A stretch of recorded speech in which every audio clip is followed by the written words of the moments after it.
Hello friends, welcome to कैटली सोनी। Friends, आपको जो है हम लोग लाइव क्लास लेने वाले थे सीटेट का, लेकिन कुछ टेक्निकल इशू आ रहा है बार बार, तो इसलिए मैं इसको जो है वीडियो बना रही हूँ।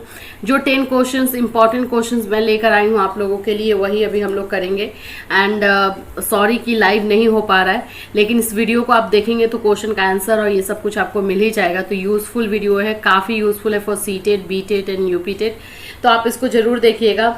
आज का जो क्वेश्चन मैं लाई हूँ वो एच टेट से लाई हूँ, हरियाणा टेट से है। मोस्ट ऑफ क्वेश्चन जो है हरियाणा टेट में पूछा गया है और सी टेट 2013 में पूछा गया है। तो उस तरह से मैं एक एक क्वेश्चन बताते जाऊंगी, एक्सप्लेन जहाँ करना होगा एक्सप्लेन भी कर दूंगी, आप लोगों को जो आंसर बताना है वो भी बता दूंगी, और जहाँ एक्सप्लेनेशन की जरूरत है वो भी बता दूंगी। डिफिकल्टी लेवल जो हम लोग शेयर करते हैं वो भी मैं बता दूंगी, जिससे आपको पता चल जाएगा कि क्वेश्चन मॉडरेट है या फिर डिफिकल्ट है। तो चलिए आइए स्टार्ट करते हैं आज का क्लास। तो फ्रेंड्स, जो भी हमारे चैनल पर नए हैं चैनल को सब्सक्राइब कर लीजिए एंड बेल आइकन को हिट कर दीजिए। बीएड फर्स्ट ईयर का क्लास 3:15 आफ्टरनून एंड सीटेट का class 7:15 in the evening daily conduct करवाया जाता है, तो आप लोग जुड़ जाइए हमसे। चलिए स्टार्ट करते हैं वन बाय वन। सबसे फर्स्ट क्वेश्चन है TAT स्टैंड्स फॉर। ये क्वेश्चन आया है हरियाणा में, हरियाणा टेट में आया है। और TAT जो है किस लिए स्टैंड करता है, मतलब TAT का आपको फुल फॉर्म बताना है। हिंदी में भी वही क्वेश्चन है, इसका मीनिंग क्या होता है वो आपको जो है बताना है। तो देखिए, अब पहला ऑप्शन दिया हुआ है टाइम एपरसेप्शन टेस्ट, फिर है थीमेटिक एपरसेप्शन टेस्ट, फिर है टर्न एपरसेप्शन टेस्ट या थीमेटिक असेसमेंट टेस्ट। सबसे पहले यहाँ पे देखिए कि मीनिंग क्या होता है इसका। समसायिक मानसिक बोध परीक्षण, कथ्य मानसिक बोध परीक्षण, मनोवृत्ति मानसिक बोध परीक्षण, कथ्य मूल्यांकन परीक्षण। इसका आपको सिंपली जो है वो फुल फॉर्म जो है वो याद कर लेना है। इसका जो होता है वो B नंबर है इसका आंसर। थीमेटिक एपरसेप्शन टेस्ट, इसका मीनिंग होता है कथ्य मानसिक जो है बोध परीक्षण। थीमेटिक मतलब कि जो मानसिक रिलेटेड होता है वो टेस्ट लिया जाता है टेट का। अब मैं इसमें आपको बता दूं कि ये स्टार्ट कब हुआ था। तो ये जो परीक्षण हुआ था, ये जो टेस्ट स्टार्ट किया गया था क्रिस्टीना मॉर्गन की तरह के थ्रू किया गया था। क्रिस्टीना मॉर्गन और हेनरी मरे, यही लोग जो है इसको स्टार्ट किए थे। ये नाम याद रखिएगा, हो सकता है कि क्वेश्चन ये आ जाए कि टेट को स्टार्ट करने वाले कौन लोग थे, तो नाम याद रखिएगा। क्रिस्टीना मॉर्गन और हेनरी मरे द्वारा ये स्टार्ट किया गया था और इसमें 20 कार्ड्स शामिल किए गए थे, जिसमें कि पिक्चर देख करके उसको सिलेक्ट करना था। इस तरह का वो एक टेस्ट लिया गया था जो कि फुल्ली जो है मानसिक बोध परीक्षण से जो है रिलेट करता था, थीमेटिक एपरसेप्शन टेस्ट से। नाम है क्रिस्टीना मॉर्गन एंड हेनरी मरे, उनके द्वारा किया गया था। तो इसका आंसर हो गया 2 नंबर। अब आप ये पूछेंगे B नंबर कि इसका डिफ़िकल्टी लेवल क्या है। तो ये मॉडरेट क्वेश्चन था, ठीक है, मॉडरेट था। अभी तक 37% लोग ही इसको आंसर कर पाए हैं, तो ये थोड़ा सा मॉडरेट क्वेश्चन था। जिनको पता होगा इसका मीनिंग वो दे सकते हैं, जो क्रिस्टीना मॉर्गन और हेनरी मरे के बारे में जानते होंगे वही दे पाएंगे। चलिए नेक्स्ट क्वेश्चन देखते हैं। नेक्स्ट क्वेश्चन हमारा सीटेट से है, 2013 में पूछा गया था। The concept of creativity is related to. जो क्रिएटिविटी का कॉन्सेप्ट है वो किस चीज़ से रिलेट करता है। रचनात्मकता की अवधारणा संबंधित है, किस चीज़ से संबंधित है वो आपको बताना है। Crystallised intelligence, fluid intelligence, divergent thinking या कन्वर्जेंट थिंकिंग, प्रतीकात्मक बुद्धि, प्रवाही बुद्धि, अपसारी चिंतन या अभिसारी चिंतन। यह है क्वेश्चन। ये क्वेश्चन मैं बता ही रही हूँ आपको कि ये क्वेश्चन जो है वो सीटेट में आया हुआ है 2013 में। तो इसमें जो है आपका आंसर हो जाएगा डाइवर्जेंट थिंकिंग। इसका आंसर C नंबर है, डाइवर्जेंट थिंकिंग। और ये क्यों है मैं बता दूं। डाइवर्जेंट थिंकिंग जो रिलेट करता है वो क्रिएटिविटी से रिलेट करता है। तो यहाँ पे क्वेश्चन जो है क्रिएटिविटी का दिया हुआ है, इसीलिए डाइवर्जेंट थिंकिंग हुआ। क्रिएटिविटी डाइवर्जेंट का मतलब ही होता है अपसारी चिंतन की अवधारणा जो है वो टोटली डायरेक्टली जो है क्रिएटिविटी रचनात्मकता से संबंधित होती है। अपसारी चिंतन में जितना संभव हो उतना समाधान खोजने के लिए रचनात्मकता विचारों का उपयोग किया जाता है। मतलब जो सॉल्यूशन ढूंढा जाता है उसमें ज़्यादा से ज़्यादा क्रिएटिविटी यूज़ की जाती है, इसीलिए ये डाइवर्जेंट थिंकिंग है। इसका नंबर C हो गया। ये क्वेश्चन जो है वो मॉडरेट है। अगेन अभी तक जो है 39% लोग आंसर कर पाए हैं इसको, मॉडरेट को। ठीक है, चलिए आगे बढ़ते हैं। थर्ड नंबर है who said the line we learn by doing. ये इंपॉर्टेंट क्वेश्चन है, मैं बताऊं ये एच टेट में भी आया हुआ है, सी टेट में भी आया हुआ है, अलग अलग ईयर में आया हुआ है। तो ये काफ़ी इंपॉर्टेंट क्वेश्चन है, याद रखिएगा। ये जो अब हम जो एजुकेशन फॉलो कर रहे हैं लर्निंग बाय डूइंग का, ये किसके द्वारा दिया गया है, उनका नाम याद रखिएगा। उनका नाम जो है यहाँ पे ऑप्शन में योकिम दिया है, जॉन डेवी है, डॉक्टर मेस है, सिम्पसन है, लेकिन ये दिया गया है जॉन डेवी के द्वारा। याद रखिएगा जॉन डेवी ने ये जो है लर्निंग बाय डूइंग का जो थीम है या फिर जो जिस पे हम काम कर रहे हैं वो अवधारणा जो है, कॉन्सेप्ट जो है वो दी है। और यहाँ पे अभी स्टूडेंट्स को जो है ज़्यादा से ज़्यादा बेनिफिट हो रहा है। हम भी अभी के टाइम में जो हमारा एजुकेशन है हम इसी को फॉलो करते हैं। तो ये दिया किसके द्वारा गया है, जॉन डेवी के द्वारा दिया गया है। ये क्वेश्चन जो है वो लो है, ठीक है, जब मॉडरेट नहीं था, क्योंकि बहुत सारे लोग जानते हैं। मोस्ट रिपीटेड क्वेश्चन में ये आता है। अभी तक 70% लोग जो है इसको आंसर कर पाए हैं। चलिए नेक्स्ट चलते हैं। फोर्थ नंबर क्वेश्चन है education is tripolar process, this view belongs to. शिक्षा त्रिध्रुवीय प्रक्रिया है, यह दृश्य द्वारा प्रस्तुत है। ये किसके द्वारा दिया गया है, जॉन डेवी के द्वारा, जॉन एडम्स के द्वारा, प्लेटो के द्वारा या वॉटसन के द्वारा। जो एजुकेशन है ट्राइपोलर प्रोसेस है, ये किसने दिया है। तो इसमें ये बात किसने कही है, ये पहले मैं बता दूं ये ट्राइपोलर है क्या। ट्राइपोलर का मतलब यहाँ पे जो होता है, ये ट्राइपोलर का मीनिंग हो जाता है, जिन्होंने भी दिया है उसके अकॉर्डिंग होता है टीचर, ठीक है, स्टूडेंट, और फिर हो जाती है हमारी society, TSS, teacher, student and society. ये ट्राइपोलर में ये तीनों आते हैं। जिन्होंने भी ये दिया है उन्होंने ये बोला है कि एजुकेशन जो है ये 3 पोल पे डिपेंड करता है। एक तो टीचर हमारा हुआ, एक स्टूडेंट जो लर्निंग में लर्न कर रहा है, लर्नर हुआ, सोसाइटी, किस सोसाइटी से बिलोंग करता है बच्चा, या टीचर किस सोसाइटी से आता है, या एजुकेशन किस सोसाइटी में दिया जा रहा है, इसलिए सोसाइटी इन दोनों में कॉमन हो जाता है। और ये भी एक पोल का काम करता है, कि इम्पॉर्टेंट पोल का काम करता है एजुकेशन में। ये किसके द्वारा ये दी गई है, ये व्यू जो है दिया गया है अगेन जॉन डेवी के द्वारा। याद रखिएगा ये भी थॉट जो है, ये भी कॉन्सेप्ट जो है जॉन डेवी ने दी है, जिसमें इन्होंने बताया कि एजुकेशन में टीचर, स्टूडेंट एंड सोसाइटी काफ़ी इम्पॉर्टेंट रोल प्ले करते हैं। ठीक है, ये क्वेश्चन जो है आपका मैं बता दूं कि मीडियोकर है, और अभी तक इसमें 42% लोग इसको आंसर कर पाए, क्योंकि जॉन डेवी एक फेमस नाम है, तो इसके बारे में लगभग सब लोग कुछ ना कुछ जानते ही हैं, तो इसको 42% लोग आंसर कर पाए हैं। 5th नंबर क्वेश्चन देखिए, हम लोग ये पहले भी क्वेश्चन कर चुके हैं। ये क्वेश्चन जो आया है एच टेट में या सी टेट में आया हुआ, सी टेट में तो कंटिन्यूस 2 साल जो है रिपीट कर दिया था वो। तो ये डिस्ग्राफिया से रिलेटेड है, डिसलेक्सिया, डिस्ग्राफिया, ये जो क्वेश्चन है काफ़ी इंपॉर्टेंट होता है, लर्निंग डिसेबिलिटीज़ होती है ये सब। तो डिस्ग्राफिया का मीनिंग क्या होता है, किससे रिलेट करता है, डिस्ग्राफिया कौन सी लर्निंग प्रॉब्लम है वो आपको बताना है। पहला ऑप्शन है प्रॉब्लम इन कैलकुलेटिंग, मतलब कि गणना में आपको समस्या हो, प्रॉब्लम इन राइटिंग, लिखित में समस्या हो, या प्रॉब्लम इन रीडिंग, पढ़ने में समस्या हो, या प्रॉब्लम इन लैंग्वेज, भाषा में समस्या हो। ये किससे रिलेट करता है, तो मैं आपको जब मैं इसको बता रही थी, हम लोग लर्निंग डिसेबिलिटीज़ कर चुके हैं, उस पर एक अच्छा खासा क्लास हुआ है और वीडियो भी है। तो जो भी लोग अभी तक लर्निंग डिसेबिलिटी का क्लास नहीं किए हैं वो जा कर के हमारे सीटेट के प्लेलिस्ट में जा कर के वहाँ से वो देख सकते हैं।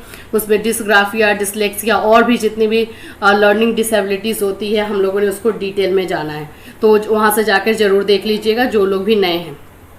अब बात करते हैं यहाँ पे कि ये किससे रिलेट करता है।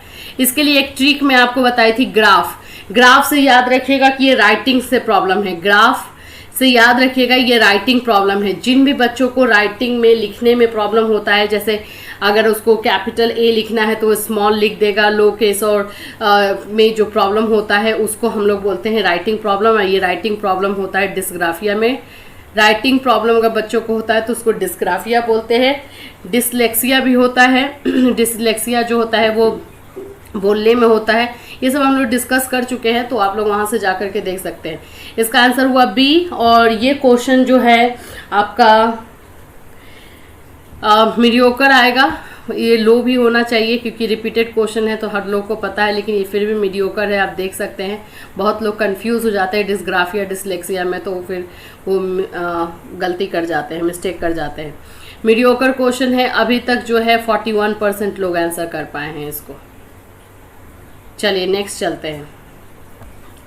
6 number question, Kohlberg's stages of moral development have shown that.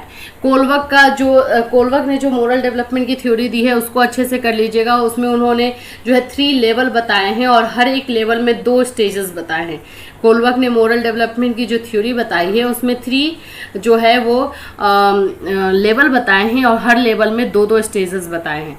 तो यहाँ पे है कि ये जो कोलवर्क ने अपनी नैतिक विकास के चरण दर्शाया है वो इसमें से किस में मैच करता है। ये जो 4 ऑप्शन दिए गए हैं, फर्स्ट ऑप्शन है the stage of moral reasoning achieve tends to increase with age. नैतिक तर्क का चरण आयु के साथ बढ़ता है, ये बोला है क्या कोलवर्क ने। या सेकेंड है over time people regress to an earlier stage of moral development. समय के साथ लोग नैतिक विकास के पहले चरण में वापस आ जाते हैं। थर्ड है people often skip stages and advance to the highest stage of moral development. लोग अक्सर चरणों को छोड़ देते हैं और नैतिक विकास के उच्चतम चरण तक आगे बढ़ते हैं। या डी है the majority of people reach to the highest stage of moral development. अधिकांश लोग नैतिक विकास के उच्चतम स्तर तक पहुंचते हैं। तो इनमें से कौन सा जो है कोलवर्क के मोरल डेवलपमेंट से मिलता जुलता है? कोलवर्क ने मोरल डेवलपमेंट के बारे में इन चारों में से किस बात को कहा है? तो देखिए यहाँ पे जो बोल रहा है कि समय के साथ लोग नैतिक विकास के पहले चरण में वापस आ जाते हैं, बिल्कुल गलत है। कोलवर्क ने बताया है कि जो 3 लेवल है उसमें हर एक लेवल में इंसान का मोरल डेवलपमेंट बढ़ते जाता है। वो एज के साथ जो मोरालिटी होती है, जो उनकी नैतिकता होती है वो बढ़ते जाता है। वो अपनी बातों को खुल करके सामने रख पाते हैं। ये तो इसलिए ये क्लियर कट हो गया। सेकेंड यह है पीपल ऑफन स्किप स्टेजेस। बिल्कुल भी नहीं। मोरल डेवलपमेंट में कोलवर्क के अकॉर्डिंग जितने भी लोग होते हैं वो सारे स्टेजेस को फॉलो करते हुए एक प्रोसेस है अकॉर्डिंग टू कोलवर्क, और उस प्रोसेस को फॉलो करते हुए आगे बढ़ते हैं। तो ये सी भी गलत है। फिर यहाँ पे जो बोल रहा है डी नंबर, ये तो बिल्कुल ही गलत है क्योंकि कोलवर्क ने डायरेक्टली जब लास्ट लेवल का लास्ट स्टेज बताया है, 6 नंबर स्टेज बताया है, तो उसमें कोलवर्क ने बोल दिया है डायरेक्टली कि हर एक इंसान जो है उस स्टेज तक नहीं पहुंच पाता है। इवन 3rd लेवल तक भी नहीं पहुंच पाता है। 2nd लेवल के 4th स्टेज तक ही हर एक इंसान पहुंच पाता है। बहुत कम ही लोग होते हैं जो 3rd लेवल के 6th स्टेज तक पहुंचे। तो ये क्लियरली कोलवर्क ने बोला है। तो ये तो ऐसे ही गलत हो जाता है कि अधिकांश लोग नैतिक विकास के उच्चतम स्तर तक पहुंचते हैं। ये कोलवर्क का ये थॉट नहीं है। तो ये तीनों जब क्रॉस हो गया तो ए नंबर रहा। ए नंबर में है क्या? नैतिक तर्क का चरण आयु के साथ बढ़ता है। यस, कोलवर्क ने यही बोला है कि जो मोरालिटी है उसका स्टेजेस जो है एज के साथ बढ़ते रहता है। जब बच्चा 6 साल का रहेगा तो वो पनिशमेंट से डरता है, अपने जो भी उनके पेरेंट्स या जो भी एल्डर रहते हैं उन लोगों के डरता है उन लोगों से, और जो वो लोग बोलते हैं वो मानते जाता है। इसी तरह से जब वो 12 साल का होता है तो उसको सोसाइटी का डर होता है, सोसाइटी इमेज कॉन्शियस हो जाता है। इस तरह से आगे बढ़ते बढ़ते उसको अलग अलग तरीके का चीज होता है। फिर फाइनली जब वो उच्चतम स्तर तक पहुंचता है, 3rd लेवल तक पहुंचता है, और बहुत कम लोग पहुंच पाते हैं जहां पे लोग अपनी बातों को खुल करके रख पाए बिना डरे, बिना हेजिटेट हुए। तो वहां तक हर कोई नहीं पहुंच पाता है, वो उनका लास्ट लेवल है। तो इस तरह से कोलवर्क का ए नंबर हुआ कि आयु के साथ जो है वो चरण बढ़ते जाता है। ठीक है। अच्छा, इसका मैं बता दूं कि ये आपका जो क्वेश्चन है क्या है। ओके, मीडियोकर है और अभी तक इसको 38% लोग जो है आंसर कर पाए हैं। ठीक है, तो मीडियोकर है क्योंकि स्टेजेस में कंफ्यूज हो जाते हैं तो उसके बाद से मिस्टेक होने का चांसेस भी रहता है। चलिए नेक्स्ट क्वेश्चन पे चलते हैं। 7th, physical growth is particularly rapid during. जो फिजिकल शारीरिक विकास होता है किसके दौरान विशेष रूप से तेजी होता है?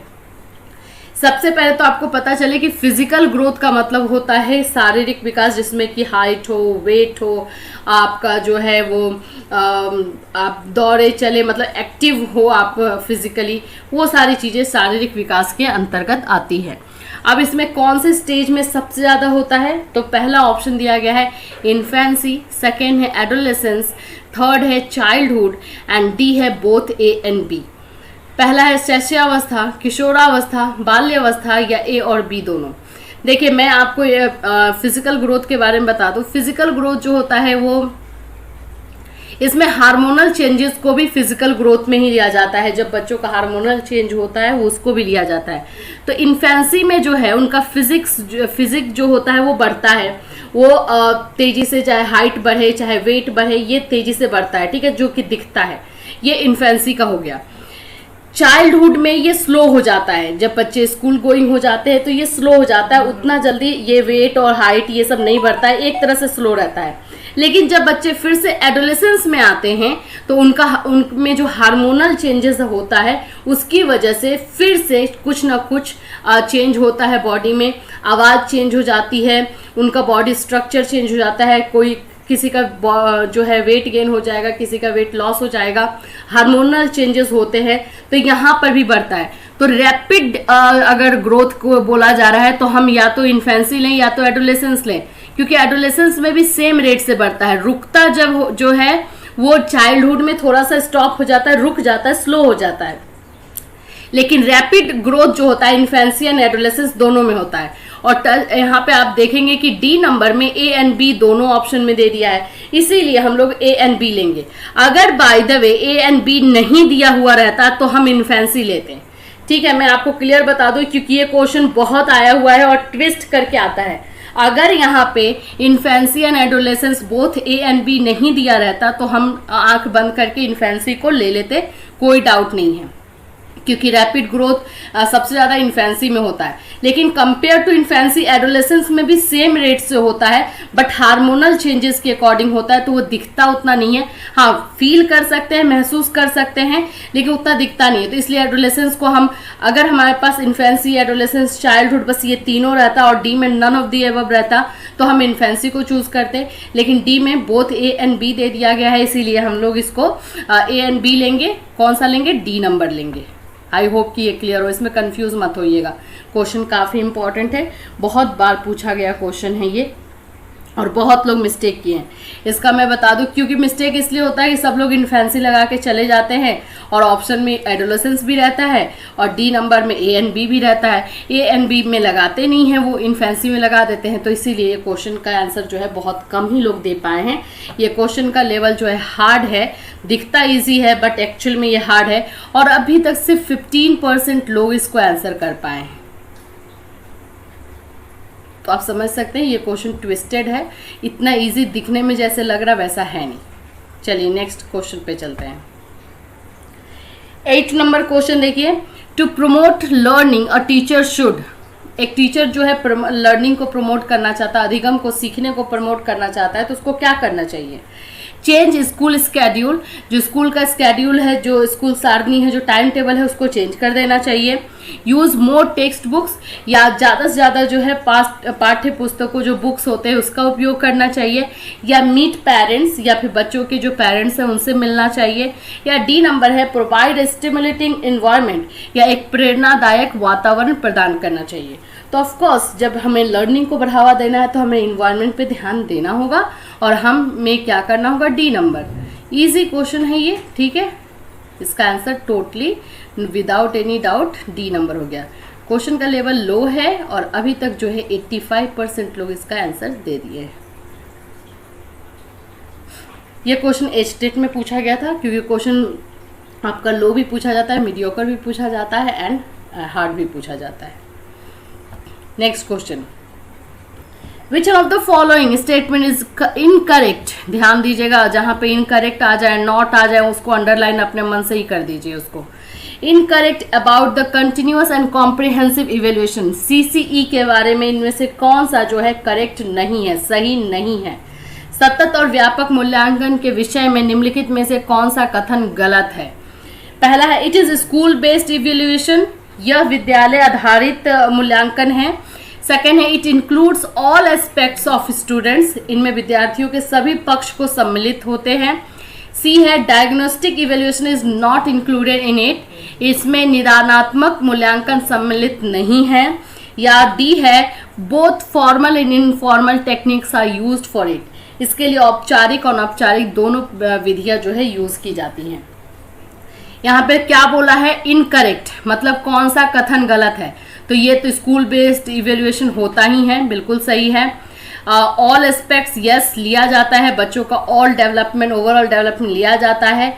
यहाँ पे फॉर्मल इनफॉर्मल टेक्निक्स, सब सारे टेक्निक यूज किए जाते हैं। जो ये है डायग्नोस्टिक इवेल्युएशन नॉट इंक्लूडेड, ये गलत है, इसको भी यूज किया जाता है।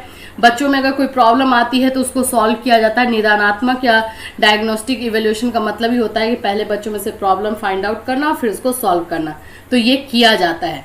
तो इसका आंसर कौन सा हो गया, सी नंबर हो गया। इसका मैं आपको लेवल बता दूं कि कौन सा लेवल है इसका, इस क्वेश्चन का। ओके, इस क्वेश्चन का जो लेवल है वो हार्ड है। आई थिंक बच्चे कंफ्यूज हो जाते होंगे, इसलिए इसका आंसर नहीं दे पाए हैं। और अभी तक जो है 29% लोग आंसर कर पाए हैं। ठीक है, ये हार्ड है,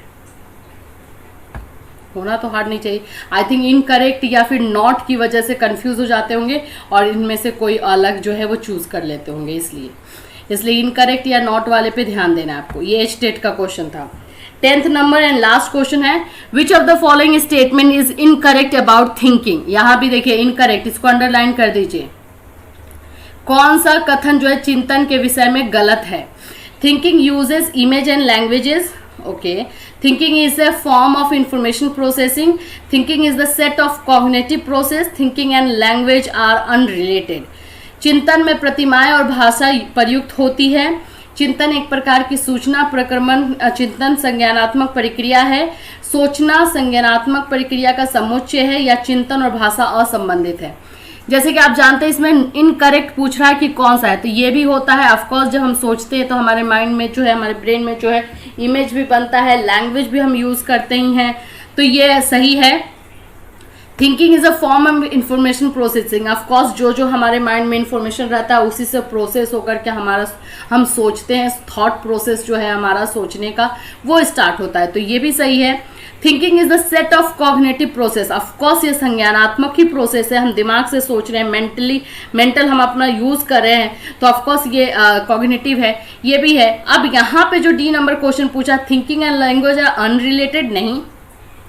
हमें जबकि पता है कि थिंकिंग एंड लैंग्वेज जो है एक दूसरे से संबंधित है, वो कभी अलग नहीं हो सकता है। सोचने के लिए हमें एक लैंग्वेज की ज़रूरत पड़ती ही है, चाहे किसी का जो है वो मदर टंग हो जाए, किसी का कोई और टंग हो जाए, लेकिन उसमें ज़रूरत पड़ती है। तो थिंकिंग को लैंग्वेज की ज़रूरत पड़ती है, ये एक दूसरे से अलग हो ही नहीं सकते।